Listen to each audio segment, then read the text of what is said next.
Alcatraz jail एक समय में दुनिया का सबसे खतरनाक जेल था। सैन फ्रांसिस्को का ये जेल एक आइलैंड के एक ऊंची पहाड़ी पर बना हुआ था और चारों ओर दूर दूर तक समुद्र की ऊंची ऊंची हाड़ मांस को गला देने वाली ठंडी लहरें। इस जेल को दुनिया का सबसे भयानक जेल कहा जाता था। इस जेल में अमेरिका के सबसे भयानक अपराधी रखे जाते थे। दुनिया का यह एक ऐसा जेल था जहां परिंदा भी पर नहीं मार सकता था। समुद्र का पानी इतना ठंडा कि 20 मिनट के अंदर शरीर बर्फ बन जाए। कहा जाता है कि यह जेल कैदियों के लिए नरक से भी बदतर था। कैदी इस जेल को हेलकैट्रास के नाम से पुकारते थे। इस जेल में जो गया वह जिंदा बाहर कभी नहीं लौटा, लेकिन 3 कैदियों ने यहाँ से भागकर पूरी दुनिया के होश उड़ा दिए। ये मिथ कि इस जेल से कोई जिंदा नहीं लौटता है, इस मिथ को फ्रैंक मॉरिस ने ध्वस्त कर दिया। अमेरिका की FBI एजेंसी सख्ते में आ गई थी। इस जेल से फ्रैंक मॉरिस, जॉन एंगलन और क्लैरेंस एंगलन नाम के 3 कैदी जेल को भेदकर भाग निकले। पता लगने पर जेल के सभी अधिकारी दौड़ पड़े। जेल के चारों तरफ हेलीकॉप्टर्स मंडराने लगे, स्पीड बोट्स समुद्र में दौड़ने लगीं, लेकिन सब बेकार। ये 3 कैदी उन्हें नहीं दिखे तो कभी नहीं दिखे। तीनों खूंखार कैदियों को FBI एजेंसी ने मृत मान लिया। उनका विश्वास था कि ये कैदी समुद्र को पार नहीं कर सकते थे और वो जरूर मरकर समुद्र की गहराइयों में समा गए होंगे, लेकिन शायद ऐसा नहीं था। जॉन और क्लैरेंस के परिवार वालों ने दावा किया कि ये दोनों भाई आज भी जिंदा हैं। कहा जाता है कि फ्रैंक मॉरिस एक शातिर अपराधी था और वह 5 से 6 बार जेल तोड़कर भाग चुका था। फ्रैंक मॉरिस अमेरिकी पुलिस के लिए सिरदर्द बन गया था। वापस पकड़े जाने पर अमेरिकी पुलिस ने उसे अल्काट्राज जेल में डालने की सोची। यहाँ ज़्यादातर देश के सबसे खतरनाक और बार बार जेल को तोड़कर फरार होने वाले अपराधियों को रखा जाता था। जेल की सुरक्षा व्यवस्था बेहद सख्त थी। हर वक्त गार्ड्स चौकस रहते थे। मजबूत स्टील की सलाखें, इलेक्ट्रॉनिक सुरक्षा प्रणाली और कैदियों पर बराबर नज़र और चेकिंग इस जेल को अभेद्य किले जैसा बनाती थी। ऐसा जेल जहाँ से भागना नामुमकिन था। ऐसा नहीं है कि यहाँ कैदियों ने भागने की कोशिश नहीं की थी, लेकिन वो अपने मंसूबों में कभी सफल नहीं हुए। हाँ, उन्होंने अपने हाथ पैर यानी कि टांगें जरूर तोड़वा लीं, लेकिन फ्रैंक मॉरिस की IQ तो 133 थी, जो किसी सामान्य अपराधियों के IQ से ऊपर था। वो पहले भी कई जेलों को तोड़कर फरार हो चुका था।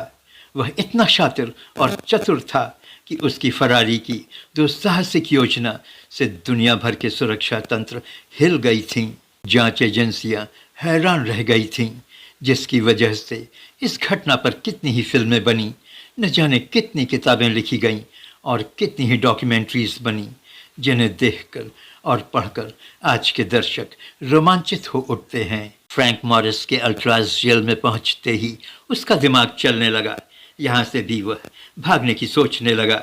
दोस्त के तौर पर यहाँ उसकी मुलाकात जॉन एंगलन और क्लैरेंस एंगलन से हुई और शुरू हुआ एक बड़ा खेल जिससे पूरी दुनिया दहल उठी। फ्रैंक मॉरिस को जेल के सभी स्टाफ उस पर व्यंग करते थे। जेल का वार्डन भी उस पर व्यंग करते हुए कहता है, तुम अपने आप को बहुत होशियार समझते हो मॉरिस। ये जेल और जेलों जैसा नहीं है। यहाँ से भागना तो दूर, हम तुम्हें यहाँ नाक से चने चबवा देंगे। मॉरिस मुस्कराता है, बोलता कुछ भी नहीं है। हाँ, वार्डन के टेबल पर पड़े नेल कटर को उसने बड़ी चालाकी से चुरा लिया था। मॉरिस वापस अपने सेल में आता है।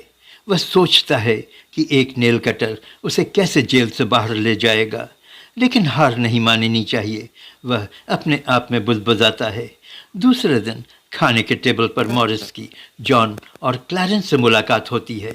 जॉन और क्लैरेंस पहले भी यहाँ से भागने की कोशिश कर चुके थे, लेकिन उन्हें सफलता नहीं मिली थी। तीनों के दिल क्या मिले।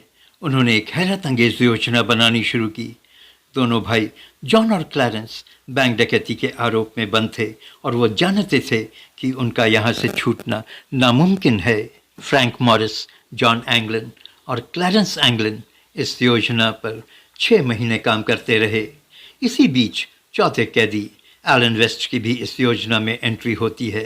खाना खाने के दौरान चारों ने चम्मचों की चोरी की और सभी ने वेंटिलेशन ग्रिल के पीछे की दीवार को चम्मच व वैक्यूम क्लीनर की मोटर से बने ड्रिल से धीरे धीरे खोदकर चौड़ा करना शुरू किया। उन्होंने पपियर माशे और असली बालों से इंसान का नकली चेहरा बनाया और वहां से भागने की रात को उस नकली चेहरे वाले सिर को तकियों पर इस खूबी से रखा कि गार्ड्स को भ्रम हो जाए कि ये सभी सो रहे हैं। फ्रैंक मॉरिस अपने साथियों के साथ कॉरिडोर की छत पर पहुंचकर पाइप के सहारे नीचे उतरा और समुद्र के तट पर पहुंच गया। उन्होंने करीब 50 पुराने रेनकोट्स को जोड़कर एक इन्फ्लेटेबल राफ्ट बनाया था और शुरू हुआ उनका एक इम्पॉसिबल एस्केप मिशन। लेकिन दुर्भाग्यवश एलन वेस्ट इस मिशन में शामिल नहीं हो सके क्योंकि उनकी खुदाई वक्त पर पूरी नहीं हो सकी थी। उनके तीनों साथियों ने उनका छत पर काफ़ी इंतज़ार किया था। दूसरे दिन सुबह कैदियों की जब जांच शुरू हुई तब भांडा फूटा। उन तीनों के बिस्तरों पर नकली सिर मिले।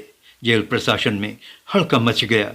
फेडरल ब्यूरो ऑफ इन्वेस्टिगेशन और कोस्ट गार्ड को इमीडिएटली अलर्ट किया गया। कुछ ही देर में हेलीकॉप्टर्स और गश्ती नौकाएं और गोताखोरों की टीमें मॉरिस जॉन और क्लैरेंस की खोज में जुट गए थे, लेकिन उनका कोई भी सुराग नहीं मिला।